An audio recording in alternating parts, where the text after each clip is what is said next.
Anda adalah pedagang bakso yang senior. Anda sudah sering bikin bakso dan hasil bakso Anda paling enak. Tapi nyatanya penjualannya nggak ramai. Atau mungkin sebaliknya, Anda sudah sering otak-atik resep, hasilnya resep Anda paling murah, tapi juga sama. Nggak ramai juga, ramainya cuma di awal-awal. Nah, hari ini kita akan membahas tentang apa sebenarnya yang menyebabkan hal ini terjadi dan bagaimana mengatasinya.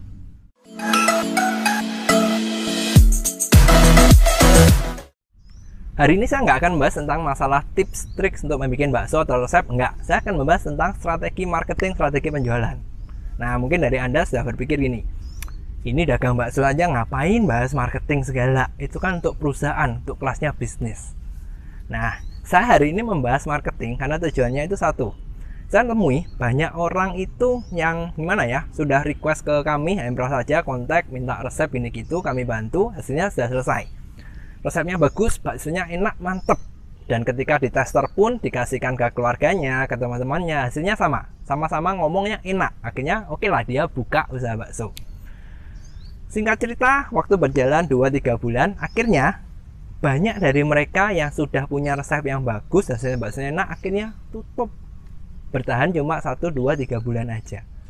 Nah, jika Anda memang niat untuk dagang bakso itu bukannya cuma ya jangka pendek aja, tapi memang untuk jangka panjang, sebaiknya Anda perlu memperhatikan hal ini. Karena hal ini membuktikan mau resepnya sudah seenak apapun, tapi kalau cara jualnya ini nggak pas, sama aja hasilnya nggak akan berhasil, ya paling bertahan segitu.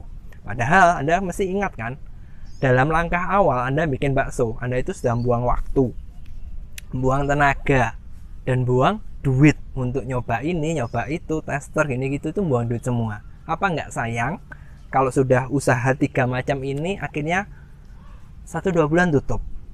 Sayang kan? Nah, karena hal itu kita akan bahas tentang strategi jualannya. Oke, langsung masuk nih ke materinya. Kenapa kok bisa seperti itu? Padahal baksonya sudah enak, kenyal, bagus, tapi akhirnya tutup. Permasalahan yang paling sering muncul, yang pertama adalah tidak cocok dengan yang diinginkan pelanggannya. Jadi gini, banyak orang itu meremehkan, mereka hanya fokus di menghasilkan bakso. Mereka tidak pernah meluangkan waktu untuk survei, untuk cek yang diinginkan marketnya, pelanggannya tadi yang beli itu kayak gimana. Contoh, gini, kita mau jualan bakso, lingkungannya adalah lingkungan sekitar sekolah, dimana ini berarti calon pembelinya misalkan anak-anak kecil, siswanya kan, atau mungkin orang tua dari siswa itu yang nganter. Nah, kita maunya itu bikin yang enak, yang mantep, yang kenyal, yang keras supaya disukain orang. Pertanyaan saya, kira-kira cocok nggak yang kita mau kenyal, mantep, keras dengan calon pembelinya ini? Ingat tadi pembelinya siapa? Kalau nggak si siswa, ya berarti orang tuanya. Oke, kalau yang beli orang tuanya mungkin cocok. Tapi bagaimana kalau sebagian besarnya yang beli itu adalah siswanya? Kira-kira nih, anak-anak ngerti nggak kalau bakso enak itu yang kenyal, yang keras? Atau mungkin anak-anak itu mikir bakso yang enak itu apa? Yang gurih, yang sedap. Nah, hal ini kan sudah nggak pas, nggak cocok kan?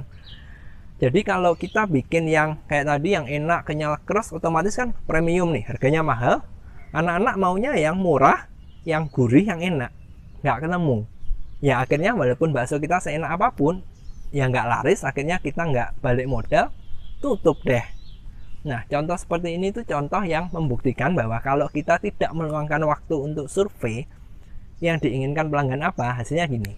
Itu kesalahan yang pertama. Terus solusinya gimana? Ya paling simpel, Anda survei. Anda harus tahu, oke, saya mau jualan di sini, sekitarnya, manusianya, orang-orangnya itu senengnya bakso yang gimana? Apa yang mereka inginkan? Umumnya tuh ada 3. Yang pertama, mereka memang ingin makan kenyang. Yang kedua, mereka cari kenikmatan, enak, kenyal, kerasnya. Atau yang ketiga, mereka cari sensasi. Contoh sensasi itu yang pedes-pedesnya pol, pedes sekali kayak gitu. Nah, ketika Anda sudah tahu mereka ini yang mana, buatlah resep yang mendekati itu.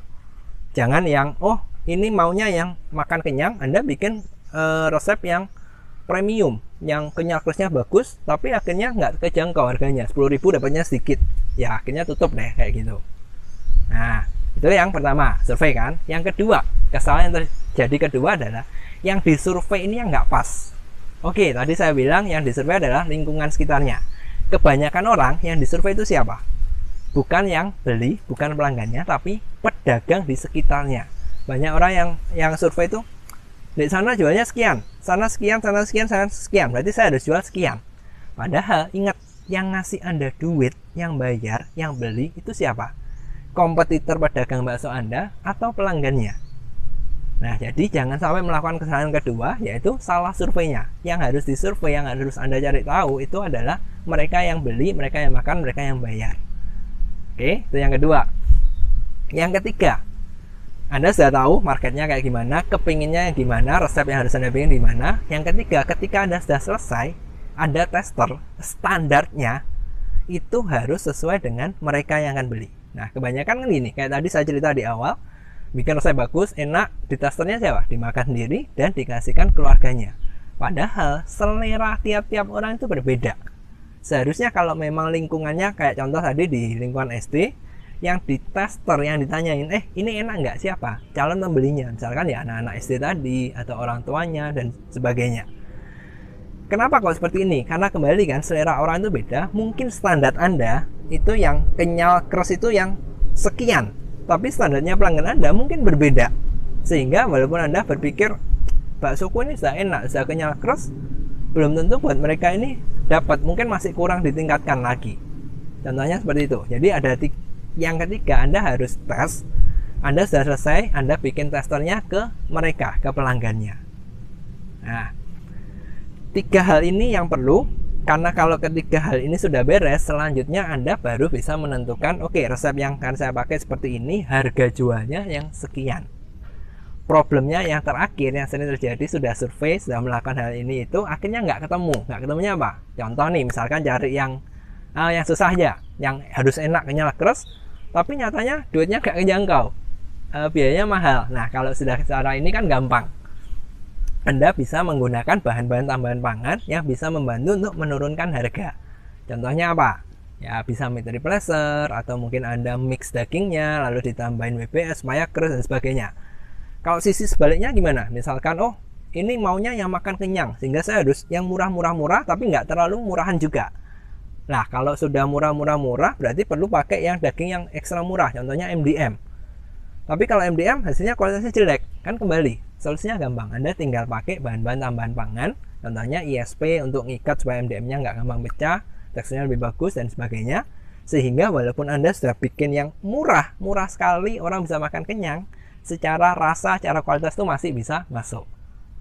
Nah, jadi contoh-contohnya seperti itu. Ada 3 hal yang perlu Anda perhatikan di strateginya. Pertama, tentukan marketnya siapa. Yang kedua, pastikan itu tepat, jangan sampai salah.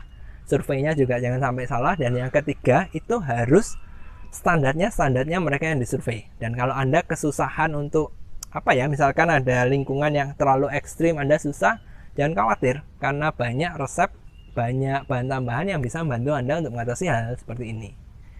Nah, sebenarnya kalau ditanya, emang marketing sesimpel itu? Enggak, itu masih tahap awal. Kan ingat, masih survei, masih menyocokkan bahwa jualan Anda itu pasti diterima. Selanjutnya itu masih banyak hal yang perlu dibahas. Cuma kalau dibahas kalian, ya panjangan deh, jadi saya potong-potong lah. Setidaknya Anda di langkah awalnya itu pas, Anda jangan sampai jadi mereka yang 1-2 bulan lalu tutup. Anda setidaknya harus langgeng terus jalan. Oke?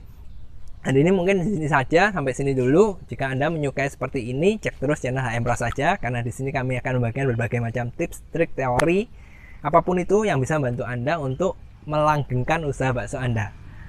Nah, saya nggak tahu kalau marketing seperti ini kayak bukan tips trik bikin bakso ini disukai nggak. Kalau misalkan Anda memang nggak suka, maka kedepannya saya nggak akan meneruskan.